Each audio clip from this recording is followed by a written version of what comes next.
Эртең Кыргызстан жанага кошуна жайгашкан өлкөлөр боюнча аба ырайы кандай болот деп күтүп жатсаңыздар, анда 11 каналынан алыстабаңыздар. Аны мен Гүлүм Эркинбек кызы күн сайын айтып берем. Саламатсыздарбы? Борбор Азияда жаанды күндөр уланат, себеби Атлантикалык циклон таркай элек. Ошондуктан анын таасири эртең Кытайга да жетип, этникалык кыргыздар отурукташкан Ак Суу жана Үрүмчү шаарларына жаан төгөт. Казакстандын түндүгүндө болсо абанын температурасы төмөн бойдон калууда. Буга байланыштуу Борбор калаасы Астанада кар жаайт. Ал эми Алматы шаарында болсо жаан себелип турат.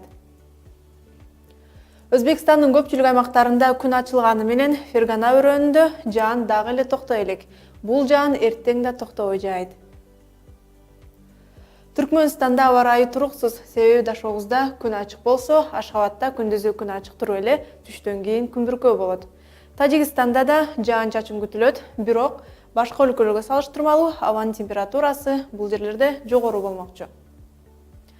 Кыргызстанда болсо 25 октябрда көпчүлүк аймактарда, 26 октябрда кээ бир райондордо жаан-чачын күтүлөт. Тоолуу аймактардын автожолдору тоңголок тайгак болот. Батыштан соккон шамалдын ылдамдыгы секундасына 4-9 метрден, Ысык көл акваториясында 15-20 метрге жетиши мүмкүн.